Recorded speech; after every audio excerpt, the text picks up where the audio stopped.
भर्गो देवस्य धीमहि धियो यो नः प्रचोदयात्।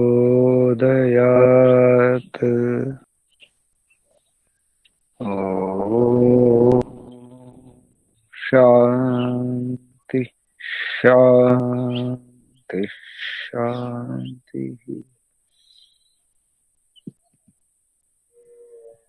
सर्वनियंता परमपिता परमात्मा ब्रह्मराट विराट विश्वराट ఓం ఓంకు వందనాలు. ఋషులకు మహర్షులకు మన మహర్షి వందనాలు. యోగులకు మునులకు గురువులకు ఆచార్యులకు పెద్దలకు మాతాపితలకు శ్రేయోభిలాషులకు మిత్రులకు అందరికీ వందనాలు. చరాచర జగత్తుకు వందనాలు. సర్వేభ్యో నమో నమః.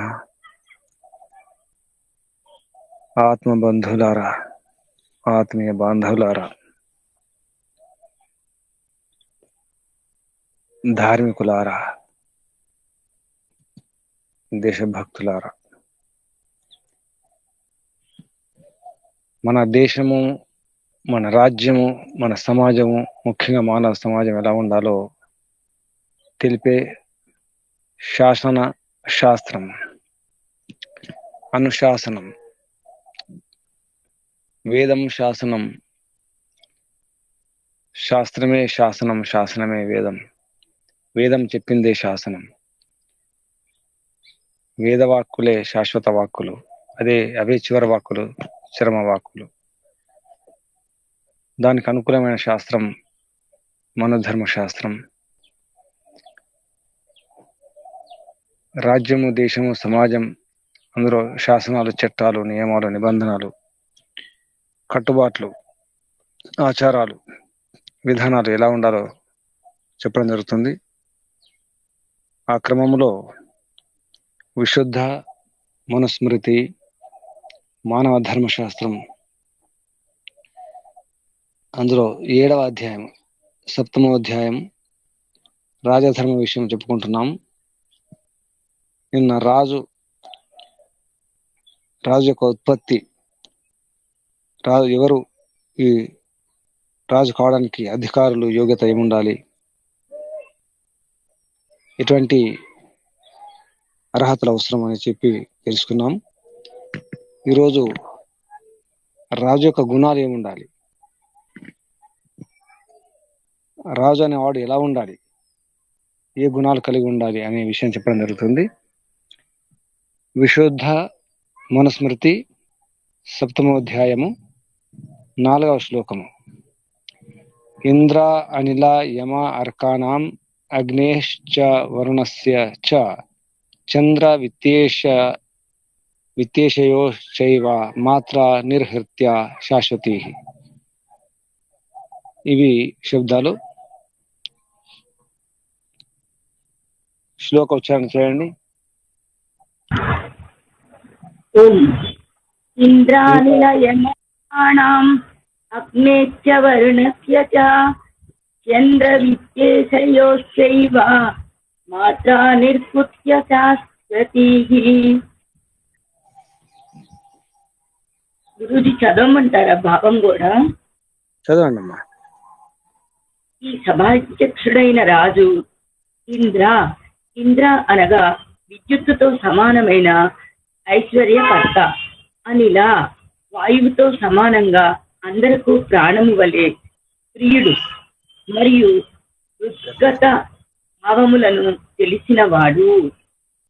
యముని వలె పక్షపాతరహితుడై న్యాయాధీశుని వలె ప్రవర్తించువాడు.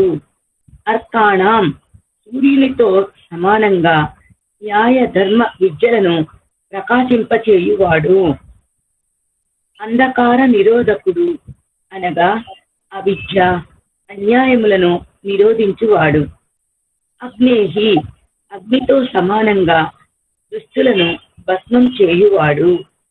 వరుణశ్చ వరుణుడు అనగా బంధించువాని వలె దుష్టులను అనేక విధములుగా బంధించువాడు.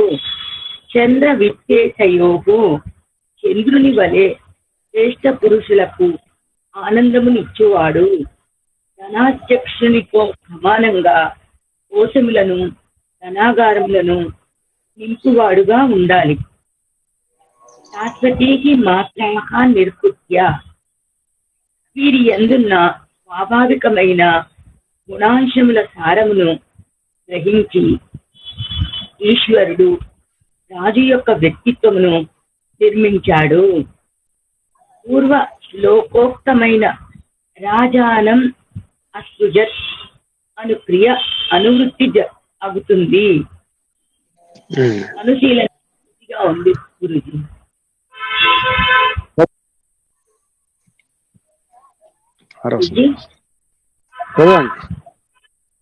ఈ శ్లోకంలో రాజైన వానికి 8 విశిష్ట గుణములు ఉండాలని మనుమహారాజు సూచించాడు. క్రింద చెప్పబోయే 8 ఈశ్వరీయ శక్తుల యొక్క కార్యకలాపములు ఎంత స్వాభావికమో అలాగుననే రాజు యొక్క స్వభావము ఆచరణ ఉండాలి. మనుమహర్షి 9:146 నుండి 154 శ్లోకం వరకు స్వయంగా ఈ శ్లోకములకు ఈ క్రింది విధంగా వ్యాఖ్య చేశారు. గురుజీ ఇది తర్వాత ఈ శబ్దాలు ఇంద్ర, అనిల, అర్క, అగ్ని, వరుణ, చంద్ర, విత్తేష ఈ శబ్దాలకు అర్థం చెప్పడం జరిగింది అనుశీలనంలో. ఇవి రాజు యొక్క గుణాలు, 8 గుణాలు. ఇంద్ర గుణం, అనిలం అంటే వాయుగుణం, అర్క అంటే సూర్యగుణం, ఇంద్ర అంటే విద్యుత్ అన్నారు ఇక్కడ. విద్యుత్తులాగా ఉండాలి, వాయులాగా ఉండాలి, సూర్యునిలాగా ఉండాలి, అగ్నిలాగా ఉండాలి, వరుణ్లాగా ఉండాలి, చంద్రునిలాగా. విత్తేషం అంటే డబ్బు, ధనాధ్యక్షుడు, పౌరాణిక భాషలో కుబేరులాగా ఉండాలి. ఇవి రాజు యొక్క గుణాలు. సత్యార్థ ప్రకాశంలో కూడా 6వ సముదాసంలో ముఖ్యంగా ఈ విషయాలు వస్తాయి. ఇంద్ర, అనిల యమ, ఇక్కడ యమ కూడా ఒక శబ్దం ఉంది. అర్కానాం అగ్నేశ్చ వరుణశ్చ. మనకు సత్యార్థ ప్రకాశం 6వ సముదాసంలో ఈ విషయం చెప్పడం జరిగింది. అంతకంటే ముందు సత్యార్థ ప్రకాశంలో మనకు ఈ ఈ మనుస్మృతిలో ఉన్నటువంటి మొదటి శ్లోకం, సత్యార్థ ప్రకాశం కూడా మొదటి శ్లోకం అదే ఉంది. రాజధర్మాన్ ప్రవక్ష్యామి యథావృత్తో భవేద్ నృప. తర్వాత 2వ శ్లోకం కూడా అదే ఉంది. బ్రాహ్మం ప్రాప్తేన సంస్కారం క్షత్రియేన యథావిధి. తర్వాత చెప్పిన తర్వాత 3 రాజాన విధతే పురోణి పరి విశ్వాని భూషథ సదాంశ అని చెప్పేసి ఋగ్వేద మంత్రం తీసుకొని ఈశ్వరుని యొక్క ఉపదేశం. రాజాన అంటే రాజు, ప్రజలు ఇద్దరు కలిసి ఎలా ఉండాలి అనే విషయం చెప్పడం జరుగుతుంది. అది ఋగ్వేద మంత్రం తీసుకొని చెప్పడం జరిగింది. 3 రాజాన విధతే అని చెప్పేసి అక్కడ ఈ సభాపతి, రాజును సభాపతి అన్నారు. సభాసద, సభాపతి అని పేర్లు వస్తాయి. సమితి, ఒక పేరు సమితి. సమితి ఎలా ఉండాలి, సభ ఎలా ఉండాలి, ఇవన్నీ కూడా అథర్వేదము మంత్రాలు తీసుకోవడం జరిగింది. ఒకసారి సత్యార్థ ప్రకాశం ఈ 6వ సముల్లాసం మనం రేపు నుంచి కొద్దిగా చూసే ప్రయత్నం చేద్దాం. ఎందుకంటే సత్యార్థ ప్రకాశం దీనికి చాలా సంబంధం ఉంది. చాలా వివరంగా, చాలా గూఢమైనటువంటి విషయాలను మహర్షి దయానంద సరస్వతి గారు చాలా చక్కగా చెప్పడం జరిగింది. గూఢ విషయాలు ఉన్నాయి ఇందులో. నిజానికి ఈ 6వ సముల్లాసం సత్యార్థ ప్రకాశంలో 7వ అధ్యాయం మనుస్మృతిలో కనుక మనం చూస్తే దేశం ఎలా ఉండాలి, అసలు నిజానికి దేశభక్తుడు ఎలా ఆలోచించాలి, దేశం గురించి ఆలోచించేవారు ఈ సంస్కృతి సభ్యత గురించి తెలుసుకోవాలనుకుంటే ఈ 6వ సముల్లాసం తప్పకుండా చదవాల్సిందే. 6 చదివిన తర్వాత 11వ సముల్లాసం చదవాలి. నిజానికి 6 చదివి 11వ సముల్లాసం చదివితే మన దేశము ధర్మం బాగా తెలుస్తుంది. మన దేశం ఒకప్పుడు ఎలా ఉండే, ఏం జరిగింది, చాలా అద్భుతమైనటువంటి అనుభూమిక రాయడం జరిగింది. మహర్షి సరస్వతి గారు ఈ అనుభూమిక చాలా అద్భుతమైన అనుభూమిక ఉంది 11వ సమాసంలో.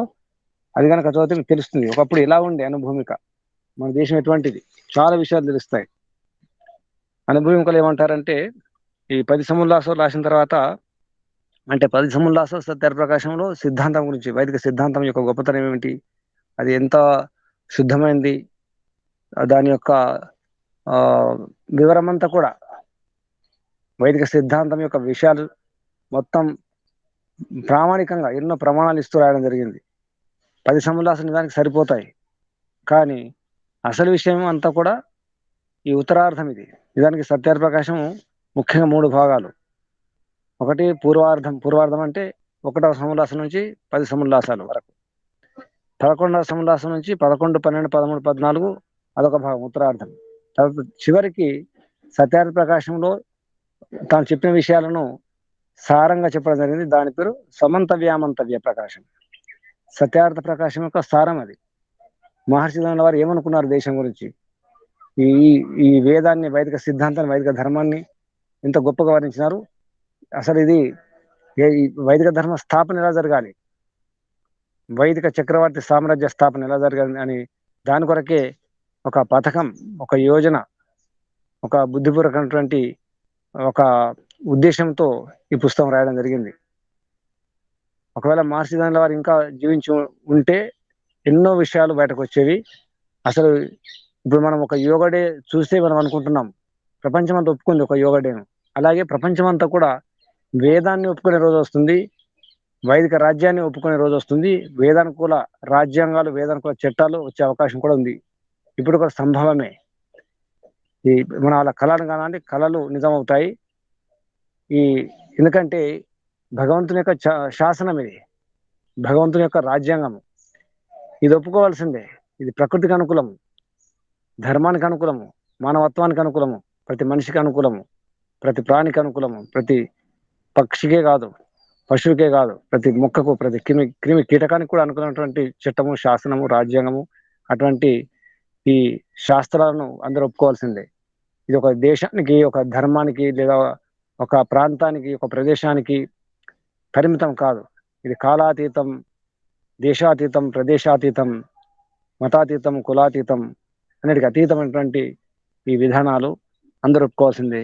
ఒకసారి మనం 11వ సముల్లాసం ముందుగా అనుభూమిక రాయడం జరిగింది. సత్యాప్రకాశంలో 2 భూమికలు ఉంటాయి. ముఖ్యంగా ఆరంభంలో భూమిక ఉంది, ఇది అనుభూమిక 11వ సముల్లాసం ముందుగా ఉంది. ఒకసారి చూద్దాం.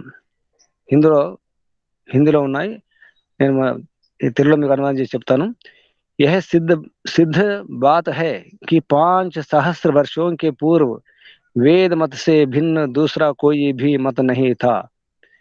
5,000 సంవత్సరాల కంటే ముందు వేదమతం తప్ప మరొక భిన్నమైన మతం ఏది లేకుండే ఈ దేశంలో.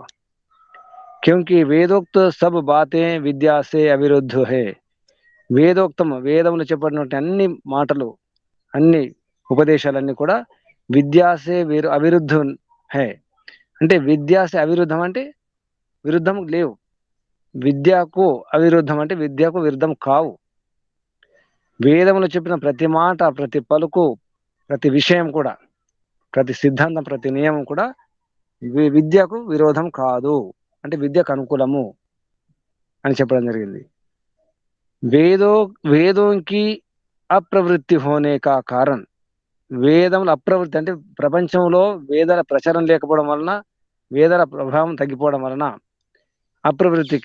అప్రవృత్తి హోనే కా కారణం మహాభారత యుద్ధ హువా. మహాభారత యుద్ధము ద్వాపర యుగంలో జరిగింది. అంటే అర్థం ఏంటి, వేదం యొక్క ప్రభావం, వేద ప్రచారం సరిగా లేకపోవడం వల్ల అప్పటికే వేదం యొక్క ఆ ప్రచారం సన్నగిరింది. వేదానుకూల వ్యవహారము, వేదానుకూల దినచర్య, జీవన శైలి అక్కడ లోపం జరిగింది, సన్నగిలింది. ఎప్పుడైతే ఆ కారణం వల్ల మహాభారత యుద్ధమే జరిగింది. వేదోంకి అప్రవృత్తి హోనే కా కారణ మహాభారత యుద్ధ హువా. మహాభారత యుద్ధం జరిగింది, దానికి కారణం వేదాల ప్రసారం లేకపోవడం వల్ల, వేదానుకూల వ్యవహారం లేకపోవడం వల్ల మహాభారత యుద్ధం జరిగింది. మనకు తెలుసు కౌరవులు, పాండవులు ఎందుకు అలా జరిగింది, ఎంత విద్వేషాలు పెరిగినాయో, ఎంత ఈర్ష్య ద్వేషాలతో కౌరవుల పాండవుల యొక్క వ్యవహారం, ఆ గాథ ఆ కథ అంతా మనకు తెలుసు. ఆ చరిత్ర, మహాభారతం ఒక చరిత్ర, అది కల్పన కాదు. इनकी अप्रवृत्ति से अविद्या अंधकार के भूगोल में विस्तृत होने से मनुष्यों की बुद्धि भ्रमयुक्त होकर जिसके मन में जैसा आया वैसा मत चलाया. ఇన్కి అప్రవృత్తి సే అంటే వేదాల యొక్క అప్రవృత్తి, వేదాల యొక్క ప్రచారం లేకపోవడం వల్ల, వేదానుకూల వ్యవహారం రాజ్యాంగం లేకపోవడం వలన, అవిద్యాంధకారకే భూగోళమే, అవిద్యాంధకారం ఉన్నటువంటి ఈ భూగోళంలో, మొత్తం భూగోళం అని చెప్తున్నారు, కేవలం భారతదేశం కాదు, ఈ పాకిస్తాన్ ఇటువంటి చుట్టూ ఉన్నటువంటి ఈ దేశాలు కాదు, మొత్తం భూగోళంలో విస్తృతమైపోయింది. అవిద్య అవిద్య పెరిగిపోయింది. అవిద్య అనే అంధకారం అంతా అంత వ్యాపించడం వలన విస్తృత హోనేసే మనుష్యుకి బుద్ధి, మనుషుల యొక్క బుద్ధి భ్రమయుక్త హోకర్, మనిషి యొక్క బుద్ధి భ్రమయుక్తం అయిపోయి జిస్కే మనమే జైసాయ వైసా మత్ చలాయ, ఎవరి మనసులో ఎటువంటి ఎటువంటి ఆలోచన వచ్చిందో అటువంటి మతం నడిపించడం జరిగింది. అంటే ఇప్పుడు మతం అంటే అభిమతమే, అభిప్రాయాల మతం కాబట్టి ఎవరి మనసులో ఎలా ఎవరికి తోస్తే అలా, ఎవరికి ఏది తోస్తుంది అదొక మతం అయిపోయింది, ఒక సంప్రదాయం అయిపోయింది. అలా అంటే ఆపేవాళ్ళు లేకుండా పోయినారు, నియంత్రించే వాళ్ళు లేకపోయినారు. ఉన్ సబ్ మతో మే చార్ మత్, ఆ ఎన్నో మతాలు ఉన్నాయి, ఆ మతాలలో ఉన్ సబ్ మతో మే చార్ మత్, మరి ఇప్పుడు ఏదైతే ఇంగ్లీష్ లో రిలీజియన్స్ అంటున్నామో అవేనమాట. ధర్మం కాదు, ధర్మం వేరు, రిలీజన్ వేరు, మతాలు వేరు, ధర్మం వేరు. ఉన్ సబ్ మతో మే చార్ మత్ అర్థాత్ జో వేద విరుద్ధ, ఆ మతాలలో 4 మతాలు ఉన్నాయి. ఆ 4 మతాలు ఏంటి అంటే చెప్తున్నారు. అర్థాత్ జో వేద విరుద్ధ, వేద విరుద్ధమైన మతాలు అవి. ఏంటి వేద విరుద్ధ మతాలు? పురాణి, జైని, కిరాని ఔర్ కురాని. పురాణి అంటే పౌరాణిక మతము, జైన్ అంటే జైన మతము, కిరాన్ అంటే క్రైస్తవ మతము, కురాన్ అంటే ముస్లిం మతం, ఇస్లాం. పురాణి, జైని, కిరాని ఔర్ కురాని, ఇవి 4 మతాలు పెద్ద మతాలు అనమాట. సబ్ మతంకి మూల హే, అన్ని మతాల మూలం ఇవి. ఇప్పుడు ఏదైతే రకరకాల మతాలు ఉన్నాయి, ఇక్కడ జైని అంటే అందులో బౌద్ధ మతం కూడా వచ్చేస్తుంది. జైని అనే దాంట్లోనే బౌద్ధ మతం కూడా తీసుకోవాలి, ఎందుకంటే సుమారుగా సమానమైనటువంటి సిద్ధాంతం ఉంటుంది, కొంచెం అటు ఇటు. వే క్రమ్ సే ఏక్ కే పీछे दूसरा तीसरा चौथा चलाया. వే క్రమ్ సే, అవి క్రమం, ఏ క్రమం ఏంటి క్రమం అంటే ముందు పురాణి మతం, పౌరాణిక మతం,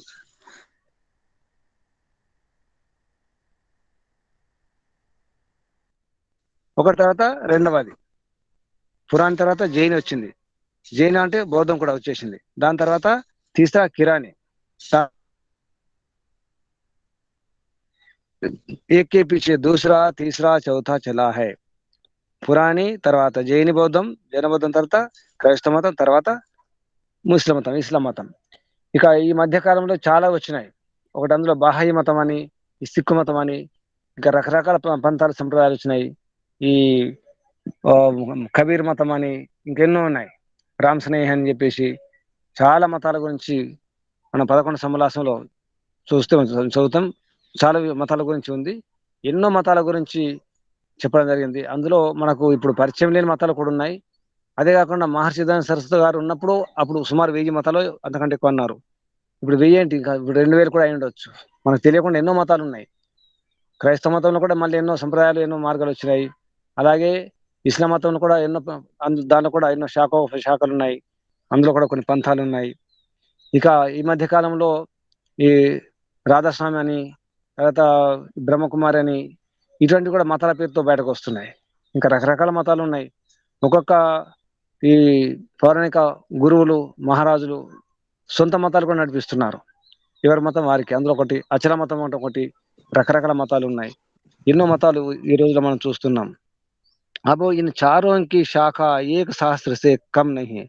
అప్పుడే మహర్షి దయానంద వారు ఉన్నప్పుడే ఈ 4 మతాల యొక్క శాఖలు ఏక సహస్ర సే కమ్ నహి, ఒక 1000 కంటే ఎక్కువ, 1000 కంటే తక్కువ లేవంటాడు. ఏక సహస్ర సే కమ్ నహి హే, ఒక 1000 కంటే తక్కువ లేవు, అంటే 1000 కంటే ఎక్కువనే ఉన్నాయి. అప్పుడే 1000 కంటే ఎక్కువ ఉన్నప్పుడు ఇప్పుడు ఇంకెన్ని ఎన్ని ఎన్ని ఎన్ని ఎక్కువైపోయినా తెలియదు. చాలా మతాలు ఇంకా మారుతున్నాయి. కొన్ని మతాలు పేరు తెలియకుండా పోయినాయి, లోపల ఉన్నాయి. అందులో గోసాయి అని చెప్పేసి మతాలు ఉంటాయి, జై శ్రీకృష్ణ అంటారు కొందరు, రకరకాల మతాలు ఉన్నాయి. మనం మర్చిపోయిన మతాలు కూడా ఎన్నో ఉన్నాయి. ఇన్ సబ్ మతవాదియో इनके चेलों और अन्य सबको परस्पर सत्यासत्य के विचार करने में अधिक परिश्रम ना हो, इसलिए यह ग्रंथ बनाया है। ఏమంటే इन सब मतवादियों, इनके चेलों और अन्य सबको परस्पर सत्यासत्य के विचार करने में ఈ ఈ మతవాదులు ఎవరుతున్నారు వారు వారి యొక్క చేలు అంటే శిష్యులు और अन्य सबको ఇతరులకు పరస్పర సత్యాసత్యం విచారం చేయడంలో ఎక్కువ శ్రమ లేకుండా ఉండడం కొరకు ఇస్లే ఈ గ్రంథ బనాయా హై, ఈ గ్రంథం అంటే సత్యార్థ ప్రకాశం ముఖ్యంగా 11, 12, 13, 14 సముల్లాసాలు వీరి కొరకే. ఇతర మతవాదులు తెలుసుకోవాలి ఎవరి మతం ఎటువంటిది, ఆ మతం ఉన్నటువంటి లొసుగులు ఏమిటి, లోట్లు పొరపాట్లు ఏమిటి తెలుసుకోవడానికి ఈ గ్రంథం రచించినానని చెప్తున్నారు. ఇస్లే ఈ గ్రంథ బనాయా హై, जो जो इसमें सत्य मत का मंडन और असत्य का खंडन लिखा है वह सबको जनाना ही प्रयोजन समझा गया है. ఏమంటున్నారంటే इन सब मतवादियों जो जो जो जो इसमें సత్యమత కా ఖండన, ఏవైతే ఇక్కడ ఈ మతాల్లో సత్యం ఉందో దాన్ని మండనం చేయడం జరిగింది. మండనం అంటే సపోర్ట్ ఇవ్వడం జరిగింది. అసత్యక ఖండన్, అసత్యాన్ని ఖండించడం జరిగింది, ఆ విధంగా రాయడం జరిగింది. సబ్కో జనాన, ఇక్కడ జనాన శబ్దం ఉంది, అది జాన్ అనుకోవాలి. అన్ని వాటిని తెలుసుకోవడం ముఖ్యంగా ప్రయోజనం. సబ్కో జాన్నా హీ ప్రయోజనం సమజా గయా హై. ఆ లొసుగులను, ఆ అనుకూలమైన విషయాలను, సత్య విషయాలను, అసత్య విషయం తెలుసుకోవడం అనేది ముఖ్యమైన ప్రయోజనం అని అర్థం చేసుకొని ఈ పుస్తకం రాయడం జరిగింది. इसमें जैसी मेरी बुद्धि जितनी विद्या और जितना इन 4 मतों के मूल ग्रंथों को देखने से बोध हुआ है उसको सबके आगे निवेदित कर देना मैंने उत्तम समझा है.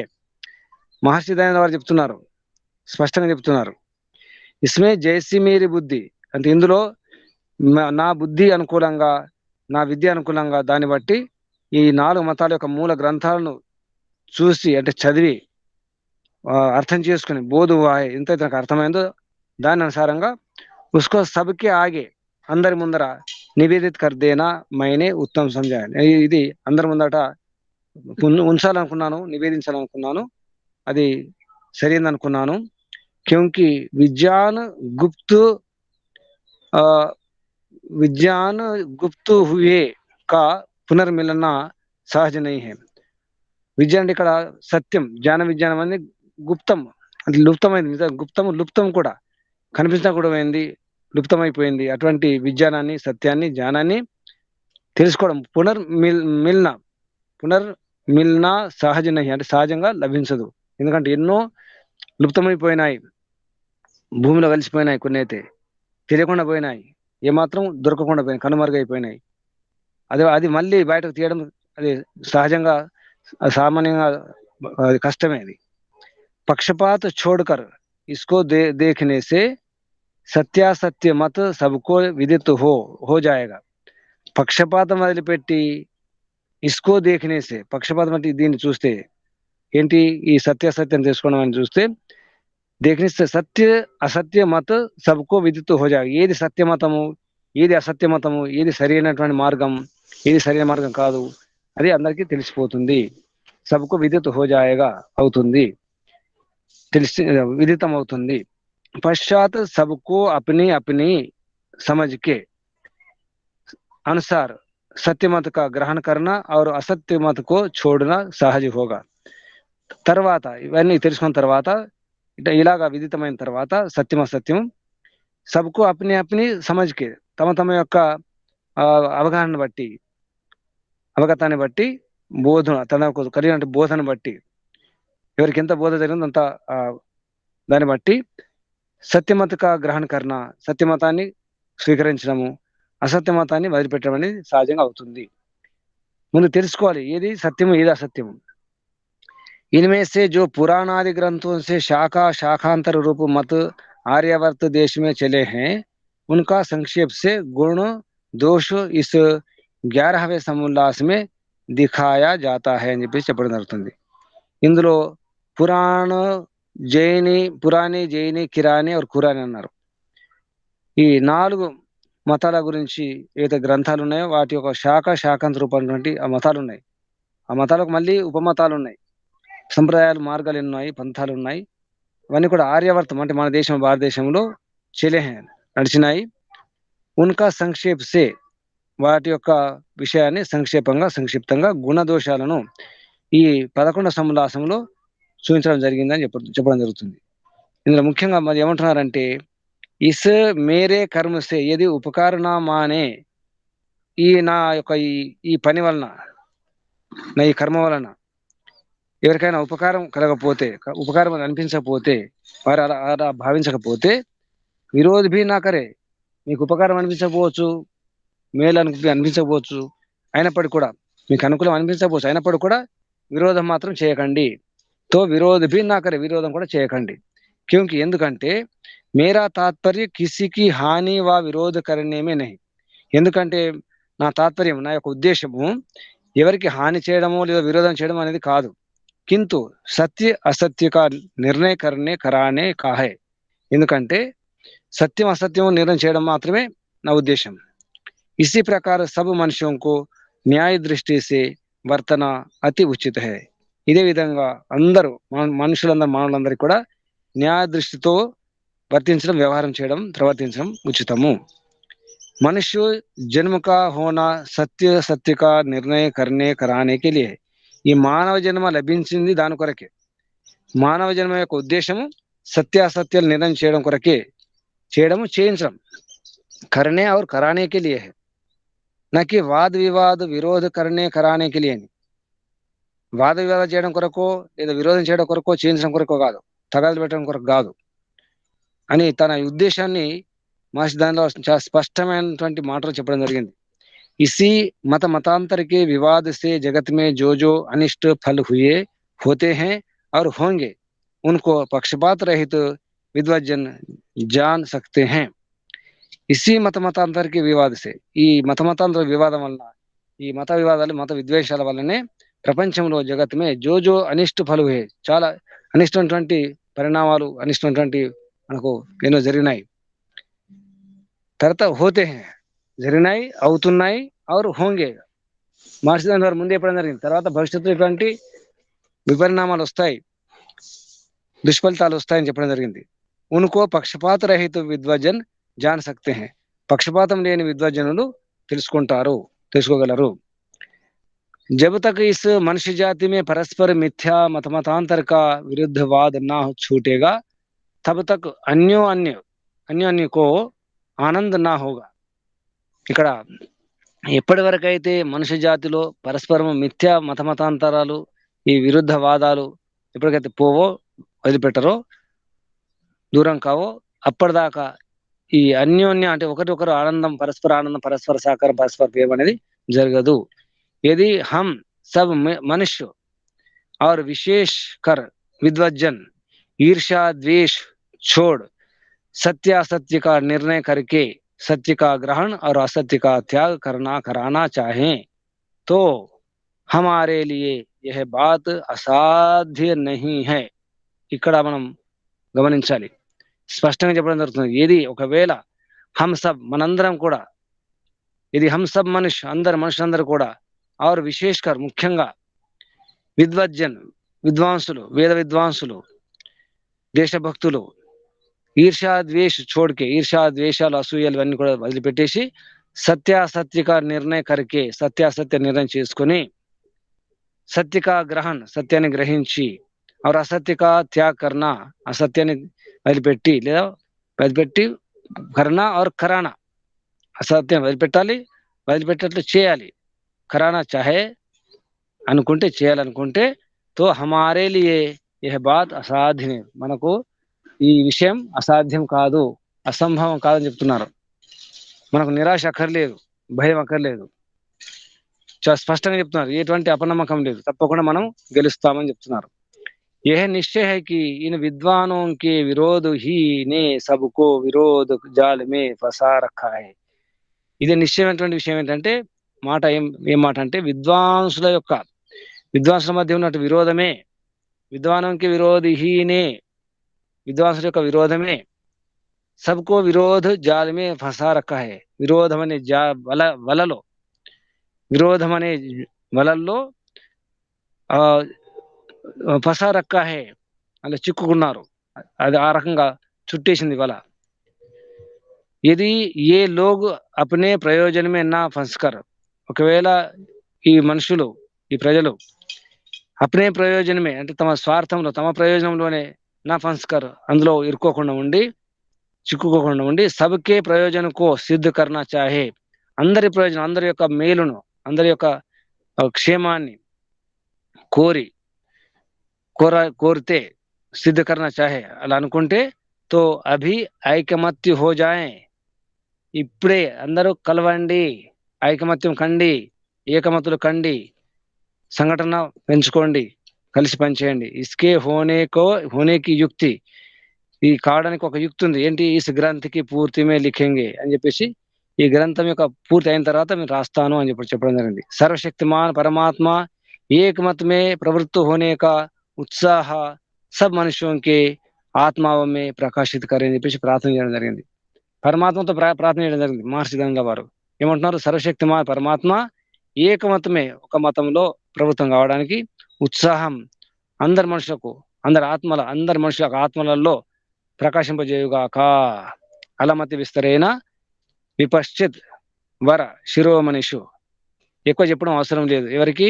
విపశ్చిత్, తెలిసిన వారికి, అందులో శిరోమణులకు బాగా తెలిసిన వారికి ఎక్కువ చెప్పాల్సిన అవసరం లేదు. అలమతి విస్తరేణ, ఇక చాలు, ఇంతకంటే చెప్పడం కష్టం, అవసరం లేదు అంటున్నారు.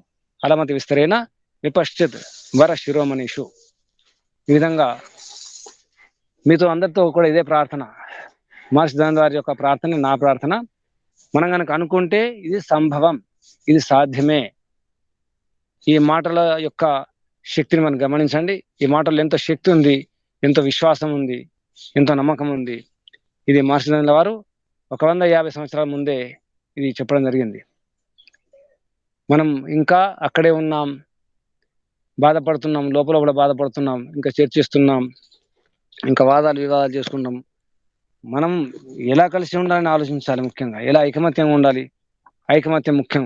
అందులో ముఖ్యంగా విద్వాంసులు, వేద విద్వాంసులు, ఈ గురుకుల ఆచార్యులు, ఈ ప్రచారకులు, ఈ పురోహితులు, ఈ ఆర్య సమాజం ఉన్నటువంటి ఈ అధ్యక్షులు, ఈ ఉపాధ్యక్షులు, ఈ కార్యదర్శులు, దీన్ని నడిపించేవారు, ఒక ఆలోచన, ఒక ఉద్దేశం, ఒక పథకం, ఒక యోజన ఉండాలి. ఒక నిర్ణయం ఉంటే అప్పుడు సాధ్యం, అసాధ్యం లేదు. ఇది కేవలం ఆర్య సమాజం వాళ్ళ కొరకు కాదు.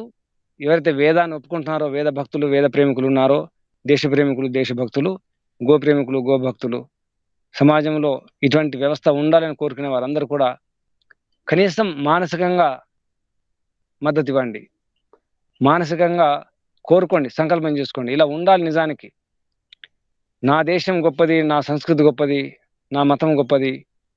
మన మతం అంటే ఇక్కడ మన దేశం, మన నిజానికి వేద మతం అది. మన మతం ఆ శబ్దం వాడాలనుకుంటే వేద మతం శబ్దం వాడాలి.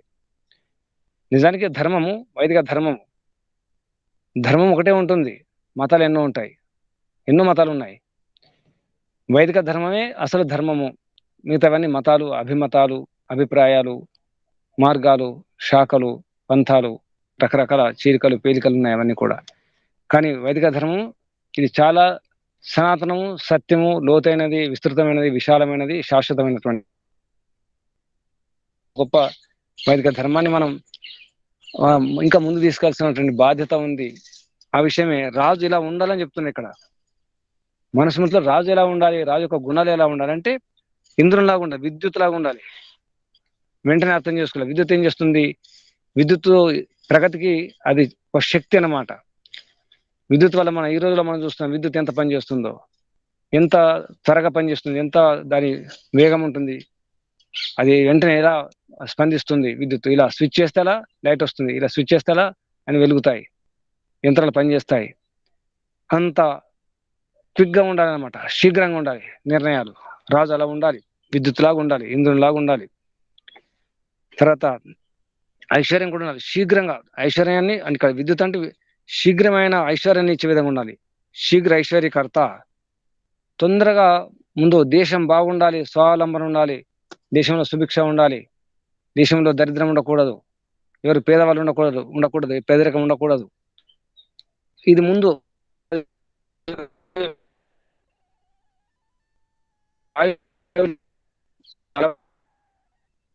లేకపోతే ప్రాణం లేదు కూడా ఉండజాలదు. శ్వాస లేకపోతే, శ్వాస ఉందంటే వాయు కారణం కాబట్టి వాయువుతో సమానంగా ఉండాలి రాజు. అంటే ప్రాణంలా ఉండాలి. ప్రజల్లో ప్రాణమే రాజు. ప్రజలు జీవిస్తున్నారంటే రాజు ఉంటేనే జీవిస్తారు. శాంతి ఉంటుంది, సౌఖ్యం ఉంటుంది, భద్రత ఉంటుంది.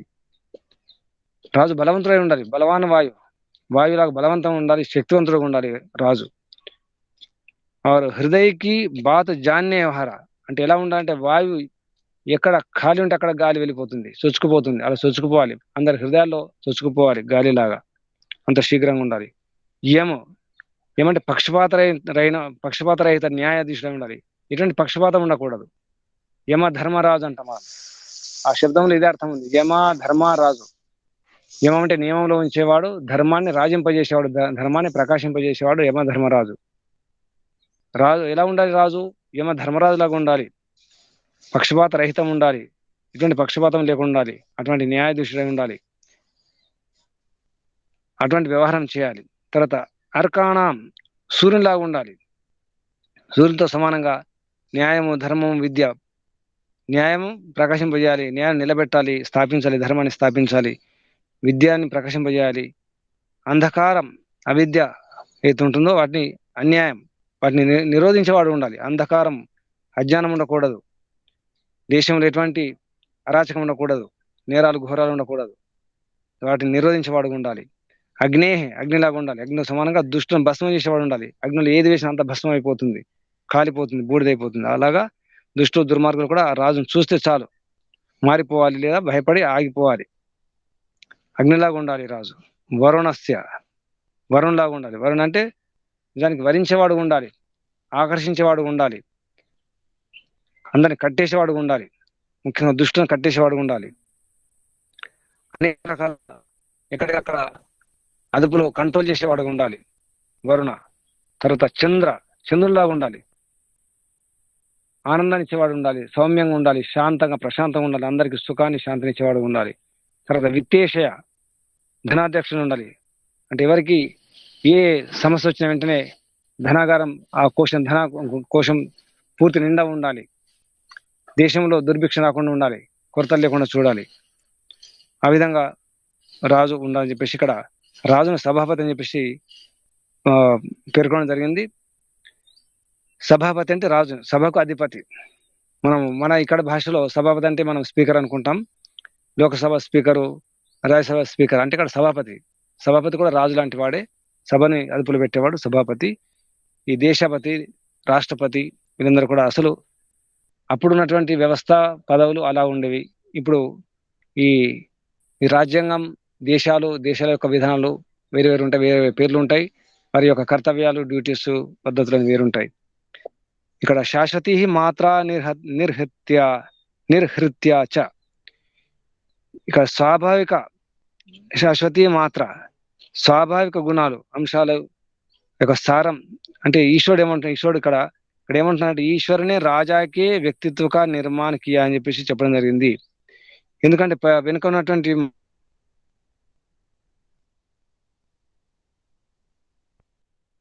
ప్రభు అంటే మనం పరమాత్మ తీసుకోవడం జరిగింది. రాజానం అసృజత్ అనే అనువృత్తి తీసుకోవాలి. తీసుకుంటే ఈశ్వరుడే అంటే ఈ రాజు యొక్క గుణాలు ఎలా ఉండాలి అని చెప్పేసి నిర్ణయించింది ఎవరు అంటే పరమపిత పరమాత్మనే. పరమాత్మ చెప్తున్నాడు రాజు ఎలా ఉండాలి, అలా ఉన్నవాడే రాజు, లేకపోతే రాజు కాదు. ఈ ముఖ్యంగా ఈ 8 గుణాలు ఉండాలి, 8 శబ్దాలు గుర్తుంచుకోవాలి. ఇంద్రుడులాగా, అనిల్ అంటే వాయువు, యమ అంటే ఇంద్ర, అనిల్ అంటే వాయువు, యమ, హర్క అంటే సూర్యుడు, అగ్ని, వరుణ, చంద్ర, విత్తేషయ 8 గుణాలు ఉండాలి, అష్టగుణాలు అని చెప్పడం జరిగింది. దానికి అనుశీలనలో ఇంద్ర శబ్దానికి తర్వాత ధాతు శబ్దం యొక్క నిష్పత్తి, వ్యుత్పన్నం అంత చెప్పడం. ఇది ఇంద్ర శబ్దం ఇది పరమేశ్వరి అనే ధాతువుతో భువాది గణంలో వస్తుంది. అది అంటే ఇంద్ర అనే శబ్దంలోనే ఐశ్వర్యం అనే అర్థం ఉంది. అదే ఐశ్వర్యం ఎలా అవుతుందంటే విద్యుత్తుతో అవుతుంది. ఈనాడు విద్యుత్ ద్వారా జరుగుతుంది. కాబట్టి ఈ విషయాన్ని మహర్షి దాని వారు ఎప్పుడో రాయడం జరిగింది. విద్యుత్ ద్వారా ఐశ్వర్యం, ప్రగతి, అభివృద్ధి ఉంటుందని చెప్పేసి. అప్పటికి విద్యుత్ గురించి ఇంత విస్తృతంగా లేదు. ఎప్పుడో చెప్పిన మాట ఇది. ఇంద్ర అర్థాత్ విద్యుత్కే సమాన్ శీఘ్ర ఐశ్వర్యకర్త అని చెప్పేసి చెప్పడం జరిగింది. అంటే మహర్షి దాని వారికి ఎంత అవగాహన ఉందో అర్థం చేసుకోండి. ఇంద్ర అనే శబ్దంలో విద్యుత్ ఉందన్న, ఈ విద్యుత్ అనే అర్థం ఉందని చెప్పేసి చెప్పి, ఆ విద్యుత్ ఏం చేస్తుంది? శీఘ్రంగా ఐశ్వర్యం ఇస్తుంది, శీఘ్రంగా అభివృద్ధిని ఇస్తుంది అని చెప్పడం జరిగింది. తర్వాత ఈ ఇంద్ర శబ్దం ఇంకా చెప్పడం జరిగింది. నిరుక్తంలో ఉన్నటువంటి విషయాన్ని చూసుకోవడం జరిగింది. ఇందతేవ ఐశ్వర్య కర్మణ అని చెప్పేసి ఈ విధంగా ఇది వ్యాకరణ సంబంధించిన విషయాలు. పునాది కోశంలో ఎటువంటి ప్రత్యయాలు వస్తాయి చెప్పడం జరిగింది. రణు ప్రత్యయం అని చెప్పేసి ఇవన్నీ మనకు సంబంధం లేదు. ఇప్పుడు వాయువు అంటే ప్రాణం, ప్రాణులకు ముఖ్యంగా ఇది అవసరం. వాయువు లేకపోతే ప్రాణం లేదు. కాబట్టి ప్రాణం లాగా ఉండాలి రాజు అని చెప్పేసి ఈ వాయువు గురించి ఒక శబ్దం తీసుకోవడం జరిగింది. అంటే వాయు అంటే గతిగంధనయు అని చెప్పేసి ధాతువు. అలాగే యమ అంటే ఈ ధర్మరాట్, ఇందాక చెప్పుకున్నాం యమ ధర్మరాజు, దాన్ని ధర్మరాట్ అంటారు. విరాట్ అంటే రాట్ అంటే రాజు, నిజానికి ధర్మరాట్ అని చెప్పడం జరిగింది యమ అంటే. తర్వాత అర్క అంటే సూర్యుడు అని చెప్పేసి, అది అర్చ శబ్దం, అర్చ అనే ధాతువుతో వస్తుంది. అర్చ పూజాయం అని చెప్పేసి, అర్చనే అర్చన, అదే అర్క అవుతుంది. అంటే పూజనీయుడు అని అర్థం వస్తుంది.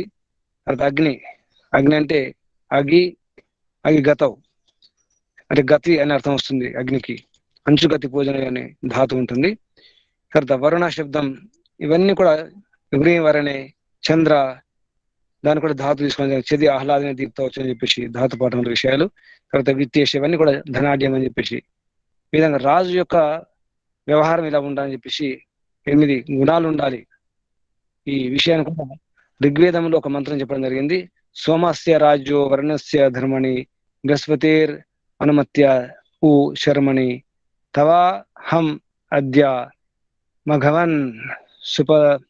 మఘవన్నుపస్థుతౌ ధాతర్ విధాత కలశాం అభక్షయ అని చెప్పేసి ఋగ్వేదంలో మంత్రం తీసుకొని ఈ 8 గుణాలు అవసరం అని చెప్పేసి వేద మంత్రం యొక్క ప్రమాణం ఇవ్వడం జరిగింది సురేంద్ర కుమార్ గారు.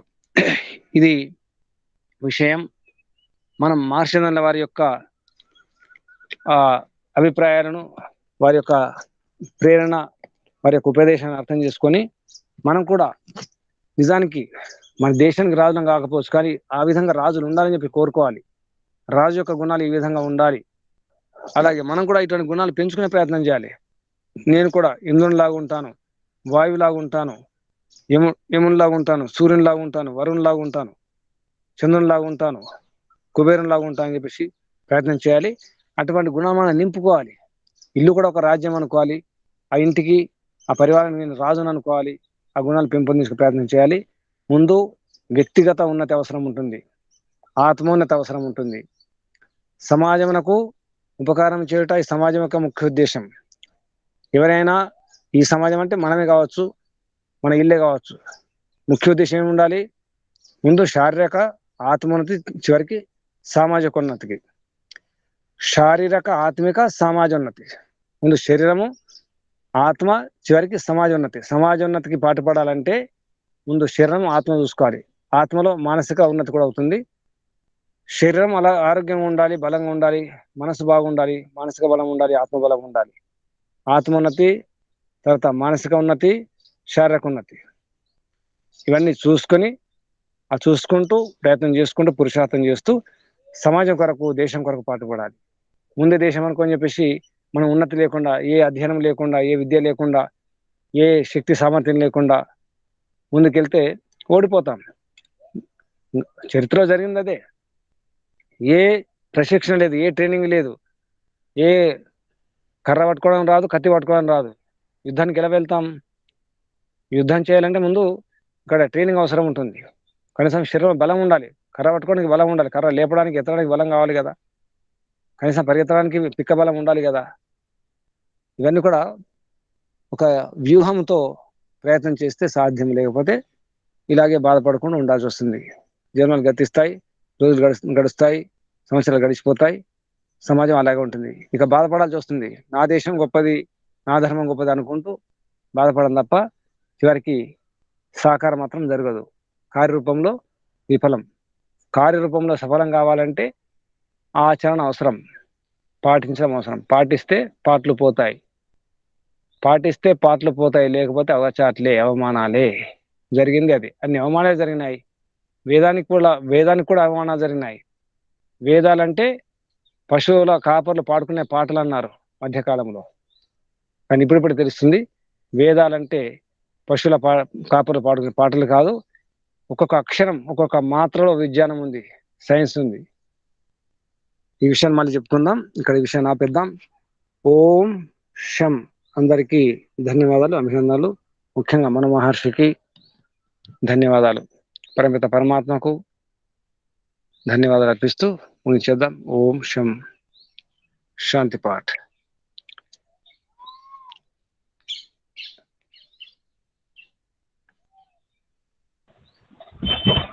ఓం శాంతిరంతరిక్షం శాంతిః, పృథివీ శాంతిరాపశ్శాంతిరోషధయ శాంతిః, వనస్పతయః శాంతిర్విశ్వే దేవాః శాంతిః, బ్రహ్మ శాంతిః, సర్వం శాంతిః, శాంతిరేవ శాంతిః, సామా శాంతిరేధి.